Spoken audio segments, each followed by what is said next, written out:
Il m'aime, chapitre 14. Citation. Qu'est-ce qui a changé ces personnes ordinaires, qui étaient tellement lâches qu'elles n'osaient même pas se tenir à côté de la croix de peur d'être impliquées, en héros que rien n'arrêtait? Une escroquerie? Une hallucination collective? Des histoires sinistres dans une chambre noire? Ou le fait que quelqu'un ait tranquillement fait ce qu'il avait dit qu'il ferait, traverser la mort? Phillips J.B. Dieu est-il à la maison? Ce qui s'est vraiment passé à la croix. Les événements terrestres ont été très bien documentés. Tous les écrivains des évangiles ont décrit son interrogatoire devant les juges religieux de Jérusalem, son procès devant Pilate, la façon dont les soldats romains l'ont fouetté, sa crucifixion. L'humiliation et la torture physique de la mort par crucifixion ont été le sujet de nombreux sermons et de livres. Nous connaissons tous l'agonie qu'il a endurée quand il a été cloué sur la croix avec une couronne d'épines enfoncée sur son crâne.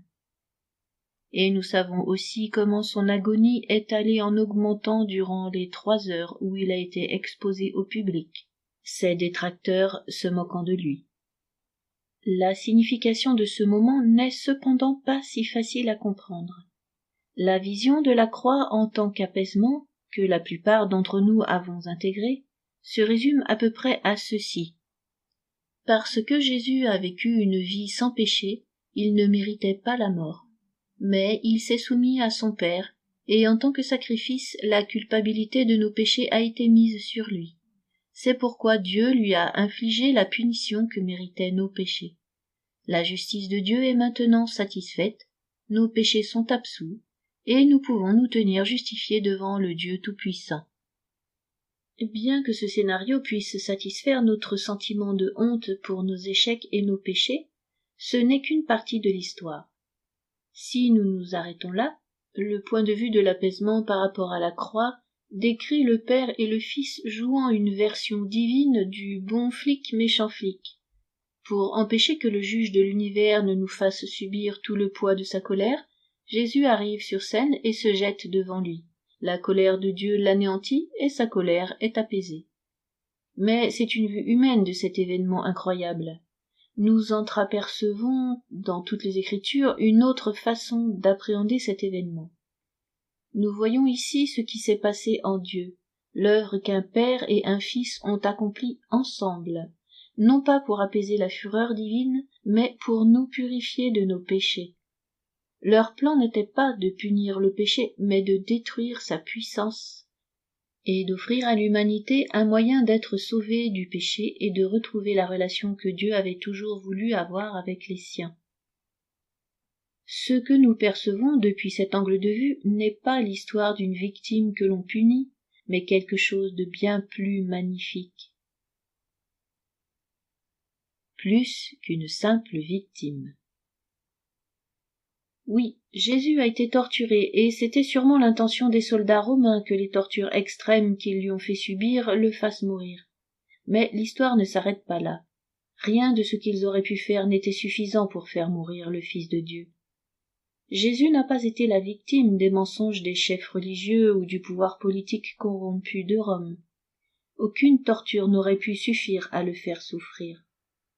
La mort ne viendrait que lorsqu'il se rendrait à elle. Citation. Le Père m'aime parce que je donne ma vie, afin de la reprendre. Personne ne me l'ôte, mais je la donne de moi-même. Jean 10, 18. C'est uniquement l'âme qui pêche qui meurt. Jésus n'ayant connu aucun péché, la mort n'avait aucune puissance sur lui. Il s'y est soumis pourtant, en vue d'un bien supérieur. Il ne s'est pas contenté de se soumettre aux événements de la croix, mais il a finalement remis son esprit entre les mains de Dieu et s'est livré lui-même à la mort. Adam et Ève, dans le jardin, non plus que Jésus sur la croix, n'ont été victimes d'un choix extérieur à eux. Dans la beauté immaculée de la création innocente, Adam et Ève n'ont pas trouvé en eux-mêmes la confiance en Dieu, et se sont éloignés de leurs propres désirs. Mais dans l'agonie atroce de la croix, Jésus a consciemment et continuellement fait la volonté de son Père. À chaque moment, il aurait pu tout arrêter, appeler 12 légions d'anges et exterminer ceux qui étaient en train de le tuer. Quel acte incroyable! Je ne crois pas m'être soumis volontairement au moment tragique de ma vie. Je me sens rarement aux commandes quand les circonstances sont désespérées ou quand des personnes mal intentionnées abusent de moi. Si j'avais pu appeler une légion d'anges pour arranger mes circonstances, je l'aurais fait sans hésiter. J'ai traversé les moments douloureux de ma vie parce que je ne pouvais pas faire autrement, et non parce que je l'avais choisi. Le seul choix que j'avais, c'était d'y faire face, d'une manière égoïste ou conformément à la volonté de Dieu. Le fait que Jésus ait enduré une telle hostilité tout en ayant la pleine liberté de l'arrêter à n'importe quel moment de faiblesse me fait d'autant plus apprécier la croix. Un libre choix nous a amenés dans cet esclavage du péché. Le libre choix de Jésus nous en sortira. Son exemple nous rappelle aussi que nous ne sommes pas non plus des victimes. Aussi horribles que soient les choses que les autres nous font, nous avons toujours la liberté de vaincre le mal en mettant notre confiance en lui. Il rachète toujours les moments les plus sombres de la vie par le miracle de sa grâce. Pas seulement Jésus. Je suis le premier à admettre que la relation entre le Père, le Fils et le Saint-Esprit est un mystère qui va bien au-delà de notre compréhension pour la définir de façon certaine. Mais je suis profondément troublé par le fait que Dieu a été capable de se séparer à la croix. La compréhension populaire de la croix est que Dieu le Père a déversé sa colère sur Dieu le Fils, alors qu'il se tenait à quelque distance. Non seulement une telle pensée nie l'essence de la nature divine, mais déforme ce qui s'est passé à la croix. Paul écrit que, citation, « Dieu réconciliait le monde avec lui-même en Christ ». Dieu n'était pas un observateur distant, mais un participant. Il n'a pas envoyé Jésus pour faire ce que lui ne voulait pas faire, il a agi lui-même au travers de Jésus pour nous accorder la rédemption. Certains ont interprété le cri de Jésus, citation, « Pourquoi m'as-tu abandonné ?» comme une évidence que dans le moment le plus sombre, le Père avait tourné le dos à son Fils. Dieu ne peut pas voir le péché, disent-ils. Donc, quand nos péchés ont été placés sur lui, Dieu a détourné sa face de son Fils. Dieu ne s'est jamais détourné de l'humanité pécheresse, il ne s'est pas détourné d'Adam et Ève dans le jardin. Ils se sont cachés alors que lui les cherchait. Ce n'est pas Dieu qui ne peut pas supporter de voir le péché, mais c'est nous qui, dans nos péchés, ne supportons pas le regard de Dieu. Ce n'est pas lui qui se cache, mais nous. Dieu est suffisamment puissant pour regarder le péché sans être touché par lui. Il l'a toujours fait. Il l'a fait à la croix. Dans le chapitre 3, nous réfléchirons plus précisément sur la raison du cri de Jésus. Citation. « Mon Dieu, pourquoi m'as-tu abandonné ?» Le propos est ici de savoir que Dieu est totalement impliqué dans tous les aspects de ce plan incroyable. On ne peut pas avoir la moindre idée de l'angoisse vécue par la divinité ce jour-là. Il est important de voir la Trinité travailler ensemble, endurant le processus nécessaire à la destruction du péché et à la libération de ceux qu'ils aimaient. Jésus n'a pas été la victime ni Dieu le bourreau. Ils exécutaient un plan qu'ils, Père, Fils et Saint-Esprit, avaient élaboré le jour où ils avaient créé l'homme et la femme. Ils allaient ensemble payer le prix pour la relation qu'ils désiraient profondément partager. Pas seulement coupable du péché. Citation. Dieu l'a fait devenir péché pour nous, afin que nous devenions en lui justice de Dieu. 2 Corinthiens 5, 21. C'est manquer la cible la plus importante que de dire que Dieu a fait porter à Jésus le poids de nos péchés pour pouvoir le punir. Jésus n'a pas été uniquement coupable de nos péchés. Il est lui-même devenu péché. Remarquez que le mot est au singulier et qu'il n'est donc pas question des actes, mais de la racine elle-même du péché, cette nature qui ne fait confiance qu'à elle-même et se place au-dessus de Dieu. Paul écrit qu'à un moment dans le cours du temps, Dieu a fait de Jésus la personnification du péché. Et, bien qu'on puisse croire au premier abord qu'il ne s'agisse que d'un point mineur, on s'aperçoit ensuite que c'est un point critique pour comprendre ce qui s'est vraiment passé à la croix. Il n'a pas réglé uniquement le problème de nos péchés, mais a traité la nature même du péché. En permettant au péché de toucher sa personne au travers du Fils, il lui devenait possible de vaincre ce contre quoi nous étions impuissants. À travers le corps physique de Jésus, le péché s'est retrouvé face à face avec la puissance de Dieu, et comme on le verra par la suite, Dieu l'a dominé et vaincu totalement. Ceci souligne l'erreur de toute approche de Dieu basée sur la loi ou nos performances. Jésus est devenu péché pour nous, précisément parce que nous étions incapables de régler ce problème. La Bible est très claire à ce sujet.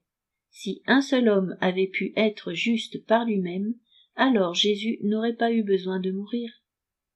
Quand nous sommes tombés dans le péché, pour ne pas avoir cru qui était Dieu, le péché est devenu un piège auquel il nous était impossible d'échapper. Nous ne pouvions le vaincre sans confiance, et nous ne pouvions pas avoir confiance tant que nous étions aveuglés par le péché.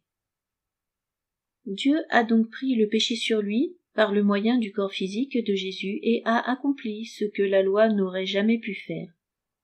Citation. Il a condamné le péché dans la chair. Romains 3, 8. Remarquez que ce ne sont pas les hommes pécheurs qui sont condamnés, mais le péché en eux. Nous sommes libérés de la condamnation en Jésus parce qu'il a condamné le péché en lui-même. Celui-ci ne pouvait pas prédominer sur la puissance de Dieu. En brisant le pouvoir du péché, Jésus a ouvert la porte à tous ceux qui veulent être libérés du péché et vivre dans la vie qu'offre le Père. Plus qu'une simple punition. Remarquez que Dieu ne se focalise pas sur nos péchés, mais sur le pouvoir du péché. C'est un point important. La croix n'a pas été seulement un acte pour punir le péché. Ce n'était pas uniquement Jésus qui s'avançait comme victime innocente pour prendre notre place sur le bois. Oui, cette image exprime une partie de ce qui s'est passé, mais la punition seule ne brise pas le pouvoir du péché. Nous le voyons dans notre société. Bien souvent, les enfants qui sont punis pour avoir mal agi trouvent un meilleur moyen de le cacher la fois suivante, ou, malgré leurs efforts, retombent dans le même travers. Combien d'individus qui ont fait de la prison pour une infraction se retrouvent à nouveau derrière les barreaux peu de temps après leur libération? Ne savons-nous pas tous que les désirs de la chair sont souvent plus forts que la menace de la punition, ou que ses conséquences négatives?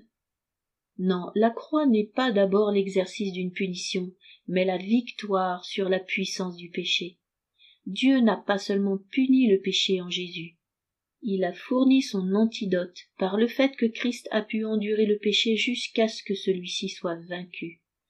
Maintenant, tous ceux qui le choisissent peuvent vivre avec les effets de cet antidote, être victorieux sur le péché au travers d'une relation avec le Créateur de tout. Citation. Celui qui n'a point connu le péché, il l'a fait devenir péché pour nous, afin que nous devenions en lui justice de Dieu. 2 Corinthiens 5, 21. Pour ton parcours personnel. Que te vient-il à l'esprit quand tu médites sur la mort de Jésus? Pense, au-delà des réalités physiques, à ce qui se passe entre le Père et le Fils, alors qu'il prépare pour toi une place hors de la destruction du péché. Il n'y a rien d'autre à faire que de simplement exprimer notre reconnaissance à Dieu pour nous avoir fait un tel cadeau. Pour discuter en groupe. Premièrement, partagez ensemble comment l'histoire de la croix a touché vos vies. Quels événements ressortent particulièrement? Deuxièmement, que se passe-t-il, d'après vous, entre le Père et le Fils dans ces moments? Troisièmement, que signifie pour vous le fait que Jésus se soit fait pécher lui-même? Partagez vos idées. Quatrièmement, Lisez un récit de la crucifixion et remerciez Dieu ensemble pour la distance incroyable qu'il a parcourue pour que nous ayons la vie en son nom.